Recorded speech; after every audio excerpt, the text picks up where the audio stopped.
He was born in a palace but walked barefoot with the poor. He had a soft heart but faced prisons, pain, and loneliness. He saw India's first sunrise of freedom and cried while the nation cheered. This is the true and emotional story of Jawaharlal Nehru, told in very simple English, to help you learn English through real emotions.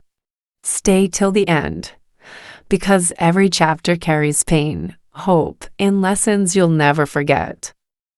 Jawaharlal Nehru, the Dreamer of India. Chapter 1, The Boy from Anand Bhavan.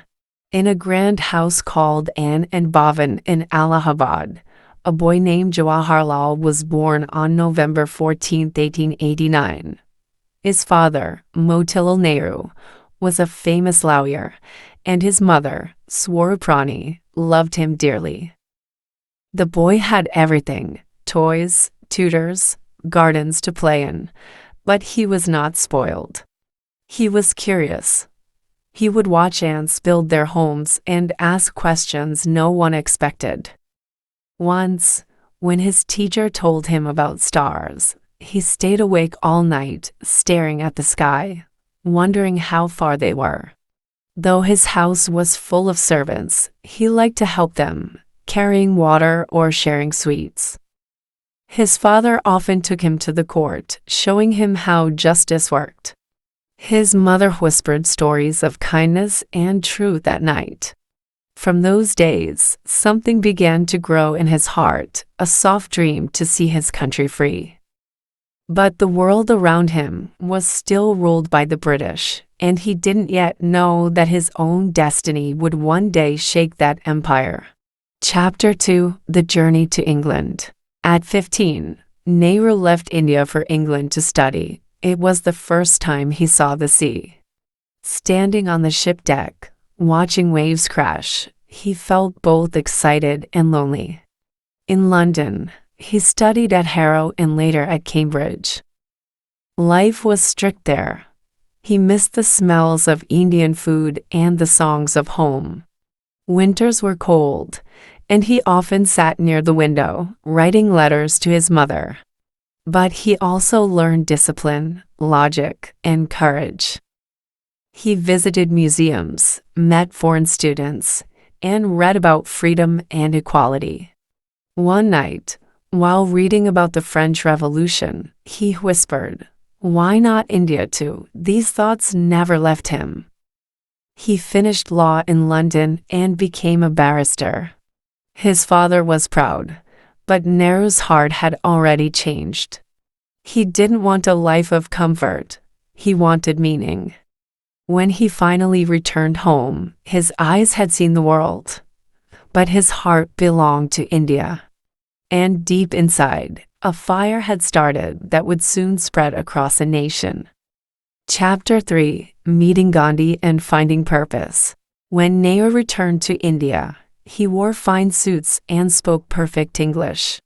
People respected him, but he felt empty. The streets outside his home were full of poor farmers and hungry children. One day, he met a man dressed in simple cotton clothes, Mahatma Gandhi. Gandhi's soft voice and strong spirit touched Nehru deeply. He spoke not of politics, but of truth, peace, and sacrifice. Nehru listened quietly, and something inside him changed. Soon, he left his rich clothes and began wearing khadi like Gandhi. He walked in villages, spoke to workers, and heard their pain. Once, he saw police beating farmers in Uttar Pradesh. He ran to stop them, shouting, "These are my people." That day, he was arrested for the first time. His mother wept, but his father stood silent, proud. In prison, Nehru read books by candlelight, dreaming of a free India. He wrote letters to his daughter, Indira, telling her about courage, kindness, and love for one's country. The young lawyer had now become a soldier of truth, not with weapons, but with will. Chapter 4, Behind the Prison Walls. Prison was cold and lonely, But Nehru learned to make it his classroom. He shared his small cell with books, paper, and memories of home. Sometimes he wrote letters to his daughter, describing stars, rivers, and the history of brave men and women. He told her that even behind bars, the mind can stay free. The guards treated him harshly, but he smiled and thanked them. Once, when he fell ill in jail, Gandhi sent him a note, "Even darkness cannot hide your light." Those words became his strength. Every night, Nehru could hear distant voices of freedom fighters singing songs of hope. He would press his ear to the wall, listening, feeling less alone. Sometimes, he dreamed of walking again under the open sky, hearing children laugh, seeing India free. But morning would come, and the same gray walls would stare back. Still, he never lost faith. He wrote, he planned, he believed. In those quiet years, Jawaharlal Nehru was not just a prisoner. He was a thinker shaping a new India, one dream at a time. Chapter 5: The Fight for India's Freedom. When Nehru came out of prison, India was burning with the spirit of rebellion. Gandhi's movements had shaken the empire, and Nehru now stood beside him as one of his strongest voices. He traveled from village to village, standing on small stages, shouting for freedom. Crowds followed him, waving flags and chanting his name. British police chased him, beat him, and jailed him again, but every time he returned stronger. Once, during a rally, he saw a poor farmer holding the flag with bleeding hands. Nehru helped him stand and said softly, "This flag belongs to your children." That moment stayed in his heart forever. As the struggle grew, he became the face of young India, brave, educated, and full of fire. Yet behind his speeches, he carried deep pain. His father passed away, and he could not even attend the funeral. Still, he did not stop. He knew freedom was near, but he also knew many would fall before it came. His courage made people believe that India's dawn was not far away. Chapter 6: The Night of Freedom. At last, after long years of struggle, sacrifice, and tears, the day came. It was the night of August 14, 1947. The air of Delhi was filled with prayers, songs, and shouts of joy. Nehru stood before the nation to give his most famous speech. His voice trembled with emotion as he said, "At the stroke of the midnight hour, when the world sleeps, India will awake to life and freedom." The people cheered, many crying openly. Firecrackers lit the dark sky, and the tricolor flag rose high above the Red Fort. But Nehru's eyes were wet. He remembered the men and women who had died for this day, those who never lived to see freedom. He thought of Gandhi, who still walked barefoot in Bengal to stop violence.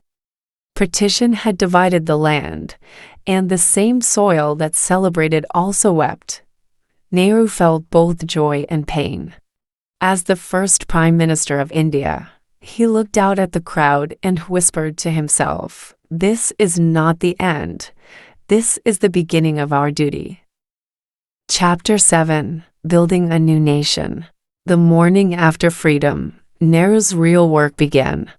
India was free but broken, divided by borders, fear, and loss. Refugees filled the streets, hungry and homeless. Nehru worked day and night, visiting camps, shaking hands, giving hope. Once, he saw a little boy crying beside a burnt house. Nehru lifted him, wiped his tears, and said, "We will build again." He dreamed of schools in every village, of factories, science labs, and strong bridges. He started projects to give people water, light, and education. His speeches were simple, filled with love and belief. He often said, "Children are the future of our nation," and that is why his birthday became Children's Day. But it was not easy. Conflicts with neighboring countries, poverty, and political pressure tested him every day. Yet, he never lost faith in India's heart. He called her his beloved motherland. Each morning he rose early, walked in his garden, and thought quietly about how to make India shine brighter than ever. Chapter 8: The Final Journey and Legacy. Years passed, and Nehru's hair turned silver, but his eyes still held the same spark. He watched India grow, new schools, new leaders, new dreams. But the heavy burden of leading a young nation slowly weakened his health. In 1962, the war with China broke his heart. He felt he had failed his people. Still, he continued to work, writing letters, meeting students, and smiling even when tired. His daughter, Indira, often told him to rest, but he would reply softly, "There is still so much to do." On May 27, 1964, he breathed his last in Delhi. That morning, the whole nation fell silent. Men, women, and children stood on the streets with tears in their eyes. From big cities to small villages, people cried as if they had lost a father. His body was carried beside the Yamuna River, wrapped in the flag he loved. As the sun set, thousands whispered his words, "The light is gone, but the dawn has come." His dream for India still lives in every heart that believes in peace, progress, and unity. If this story touched your heart, don't forget to like, share, and comment what part moved you the most. Subscribe to Glorious English, where every story teaches English through emotion, truth, and inspiration. We bring you real biographies, emotional journeys, and historical stories, all in very simple English. Stay with us and keep learning English with feeling, hope, and heart.